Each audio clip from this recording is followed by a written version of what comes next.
2018년 10월 19일 작은마을교회 말씀 묵상을 시작합니다. 우리 다 함께 찬양 주의 십자가 지고 함께 찬양하겠습니다.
내 삶은 나그네 삶이니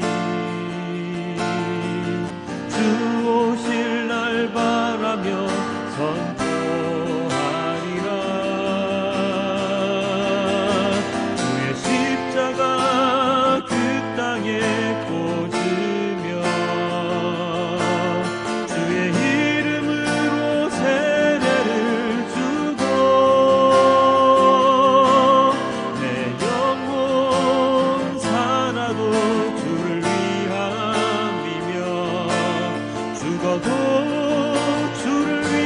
것이니 성령이여 임하소서. 이 땅 위에 임하소서. 주의 십자가 이 땅에 꽂으며 주의 이름으로 세례를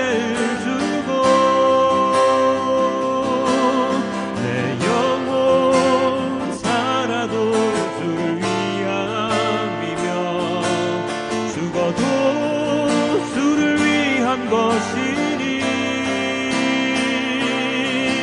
성령이여 임하소서.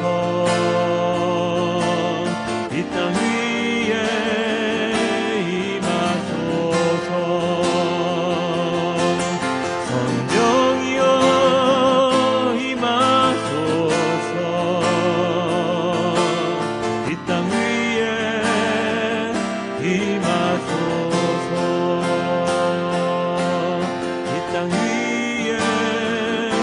임하소서.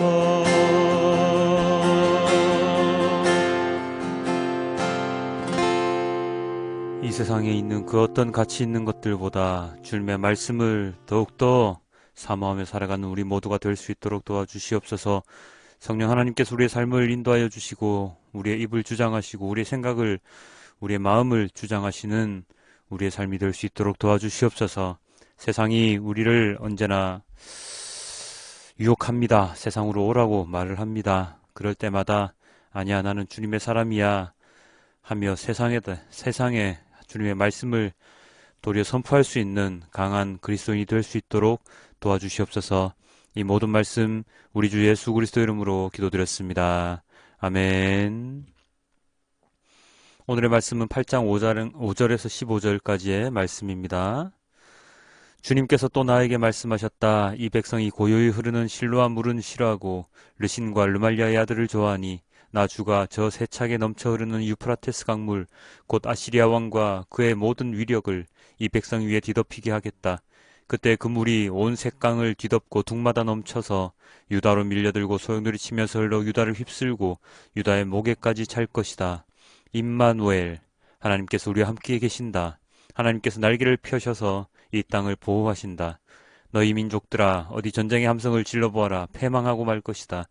먼 나라에서 온 민족들아 귀를 기울여라. 싸울 준비를 하여라. 그러나 마침내 패망하고 말 것이다. 싸울 준비를 하여라. 그러나 마침내 패망하고 말 것이다. 전략을 세워라. 그러나 마침내 실패하고 말 것이다.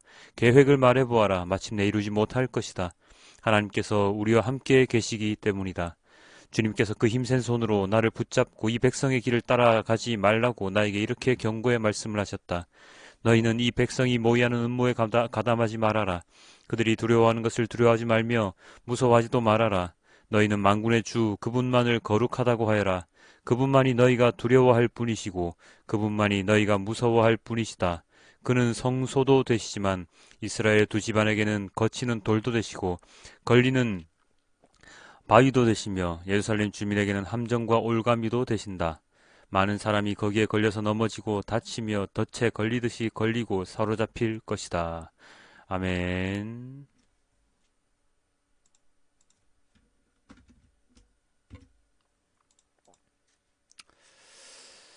네, 그리스도인의 살아가는 힘은 바로 하나님이지요. 예수님이고 성령님입니다.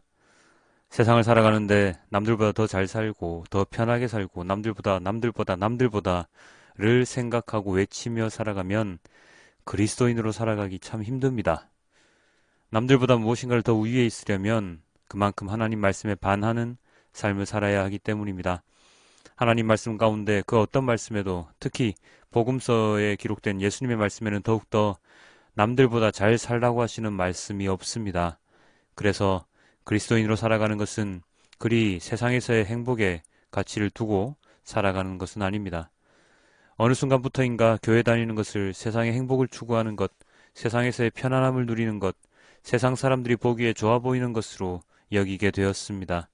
그래서 이것저것 말도 안 되는 이야기들을 쏟아내며 사람들을 교회로 불러들였습니다. 아니, 지금도 그러고 있습니다. 그런데 저는 아무리 생각해도 교회는 그런 곳이라고 생각되지 않습니다. 교회 다닌다고 해서 잘 살고 복 받고 자녀들이 잘 된다면 세상의 모든 사람들이 다 교회를 가야죠. 요즘처럼 교육열에 불타는 사람들도 없고 학벌에 목매는 사람도 없고 어떻게 해서든지 더 벌어서 조금 더 편한 문명의 이 길을 만끽하려고 하는 시대도 없었기 때문입니다. 교회 가면 그 모든 걸 다 잘할 수 있어야죠. 당연히. 그런데 교회는 그런 곳이 아닙니다. 교회는 나눠주는 곳이고 교회는 낮아지는 곳이고 교회는 함께 사는 곳입니다. 그래서 내가 가진 것 하나 없어도 너무나 행복한 곳이 교회이고 내 것을 다 주고도 남는 곳이 교회입니다. 왜요? 그건 오늘 본문의 구절, 오늘 말씀 제목으로도 되어 있는 바로 그것, 하나님께서 우리와 함께 계시기 때문입니다. 단지 그 이유 하나만으로도 우리는 행복해야 하고 즐거워야 합니다. 왜요? 하나님께서 우리의 모든 삶을, 아니, 나를 만드셨기 때문이고, 내가 가는 길을 언제나 지켜봐 주고 계시기 때문이고, 내가 하나님을 떠날 때 떠나지 않도록 붙잡기도 하시지만, 혹시나 떠났다가 다시 돌아올 때 반가이 맞아주시는 분이시기 때문입니다. 바로 그 이유에서 하나님을 믿고 하나님 말씀에 순종하며 살아가야 하는 것인데, 그것을 깨닫기는 그리 쉽지가 않습니다.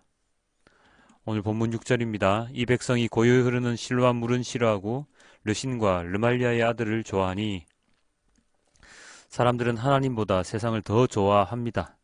눈앞에 펼쳐진 너무나도 화려한 세상의 모습에 매료되어 내가 해야 할 것, 내가 가져야 할 것을 판단하지 못하고 세상의 늪에서 계속 빠져버릴 수밖에 없는 존재가 되어버리는 것이 바로 인간이지요.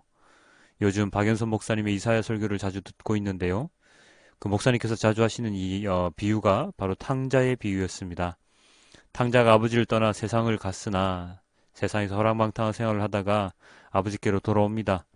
그러나 아버지는 돌아온 그 아들을 꾸짖지 아니하시고 혼내지 아니하시고 너무나도 기쁘게 맞아주십니다. 바로 그런 하나님이 우리를 기다리고 계시다고 말씀을 하십니다. 그리고 하나님이 주신 인간의 자유의지로 인해서 인간은 타락하게 되었지만 그 타락함 또한 하나님께서 알고 계셨고 알고 계시고 그리고 그 타락한 인간을 위해 예수님을 내어주셨고 그 타락한 인간이 다시 돌아올 때 너무나도 기쁘게 반겨주신다고 하십니다. 그것이 바로 그리스도인의 삶이지요. 타락하지 않은 인간이 어디 있습니까? 죄짓지 않는 인간이 어디 있습니까? 실패하지 않는 인간이 어디 있습니까?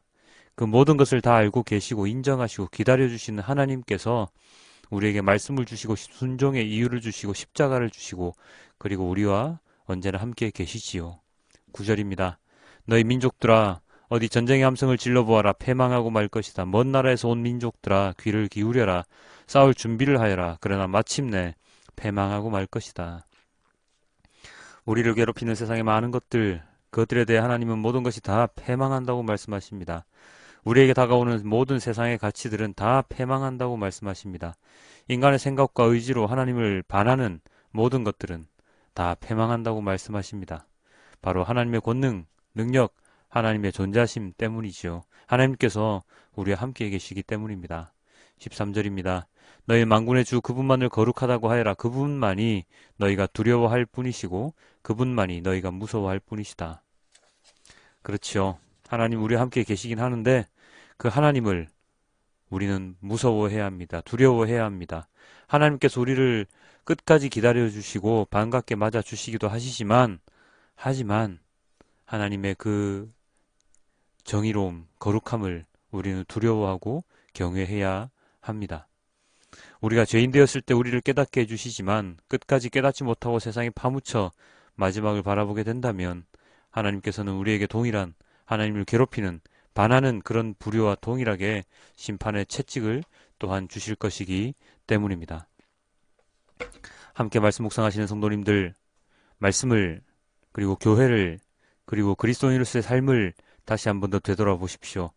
우리가 배워오고 들어왔던 그 모든 것들이 과연 하나님 말씀에 비추었을 때 올바른 것이었는지 아니면 그릇된 것이었는지를 말입니다. 인간의 사고로, 인간의 욕심으로 하나님을 제단하고 교회를 세우고 십자가를 배치해왔던 것은 아닌지를 말입니다. 요새 계속해서 들려오는 교회 잡음들이 과연 하나님께서 보시기에 어떠실까 하는 생각도 함께 하시고 그것들을 온전히 하나님께로 돌리기 위해 우리는 무엇을 해야 하는지에 대해서도 고민해야 할 것입니다. 100년 전부터 그리 해왔다고 그것이 다 올바른 것은 아닙니다.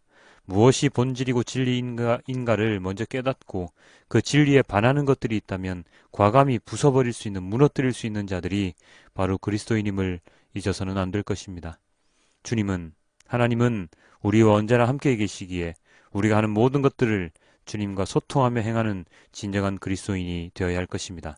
하나님은 언제나 우리와 함께 계십니다. 오늘도 메시지 성경으로 오늘의 본문을 보고 말씀을 정리하도록 하겠습니다. 하나님께서 내게 다시 말씀하셨다. 이 백성이 고요한 실로아 물에 등을 돌리고 르신과 르말리아의 아들을 바라보며 흥분해 있으니 내가 나서서 유프라테스의 거친 홍수를 똑똑히 맛보게 해주겠다. 아시리아 왕과 그의 위력이 홍수처럼 강둑을 떠뜨리고 유다로 넘쳐 흘러와 눈앞에서 모든 것들을 다 쓸어버릴 것이다. 물이 너희 목까지 차오르리라. 오 임마누엘이여, 미친 듯이 날뛰는 그 강물을 거대한 날개처럼 너희 온 땅을 뒤덮을 것이다. 그러나 너희 압제자들아, 사태를 직시하고 너희 가슴을 쥐어 뜯어라. 먼 나라든 가까운 나라든 모두 잘 들어라. 최악을 각오하고 너희 가슴을 쥐어 뜯어라. 그렇다. 진정 최악을 각오하고 너희 가슴을 쥐어 뜯어라. 너희 생각대로 이런저런 일을 도모해보아라. 다 헛일일 뿐이다. 이런저런 말을 떠들어 보아라. 다 헛말일 뿐이다. 모든 말, 모든 일 뒤에 남는 것은 결국 임마누엘, 하나님이 우리와 함께 계신다 일 테니. 하나님께서 내게 강하게 말씀하셨다. 두 손으로 나를 움켜주시고는 이 백성을 따라가지 말라고 경고하셨다. 그분께서 말씀하셨다. 이 백성을 따라하지 마라. 그들은 늘 누군가 자신을 해칠 음모를 꾸미고 있다고 생각하여 두려워 떤다. 그들이 두려워하는 것을 두려워하지 마라. 그들이 염려하는 것을 염려하지 마라. 염려하거든 거룩하신 분을 염려하여라. 만군의 하나님을 두려워하여라. 거룩하신 분은 너희의 은신처가 되기도 하시지만 너희 길을 막는 암석, 고집센 이스라엘 두 집안에 가는 길을 막아 서는 바위, 예루살렘 시민의 출입을 막는 철조망이 될 수도 있다. 많은 자들이 뛰어가다 그 바위와 부딪혀 뼈가 아스러지고 그 철조망에 걸려 헤어나오지 못할 것이다. 아멘. 아버지 하나님, 언제나 저희와 함께 계시는 아버지 하나님, 그러한 하나님을 우리가 여전히 알지 못하고 인식하지 못하고 세상 가운데 살아가며 세상의 부와 명예와 그리고 재물을 더욱더 원하는 자가 되어버렸습니다. 아버지, 이런 저희를 용서하여 주시옵소서. 아버지 하나님께서 용서해 주시고 저희를 또다시 받아주시고 저희를 기다려 주시기에 우리가 돌아갈 고향이 있는 것이고 집이 있는 것이고 그렇기에 주님의 이 말씀을 더욱더 순종하며 살아갈 수 있을 것입니다. 지금 잠시 떠나 있다고 해서 주님께서 실망하지 않으실 것을 잘 알고 있습니다. 지금 돌아가면 주님께서 언제나 반가이 맞아주실 것 또한 알고 있습니다. 하나님은 우리 언제나 함께 계시기 때문이지요. 우리가 그것을 깨닫지 못하고 있고 하나님이 안 계시다고 착각하고 있는 이 어리석음을 하나님 아버지 용서하여 주시옵소서. 오늘 하루도 주님과 함께 보내는 우리가 될 수 있도록 도와주시고 주님의 말씀에 반하는 모든 것들을 과감하게 무너뜨릴 수 있는, 다 제거해버릴 수 있는, 그것이 서로 인간이 세운 교회라고 할지라도 주님의 교회가 아니기에 무너뜨릴 수 있는 우리 모두가 될 수 있도록 도와주시옵소서. 이 모든 말씀 우리 주 예수 그리스도 이름으로 기도드렸습니다. 아멘.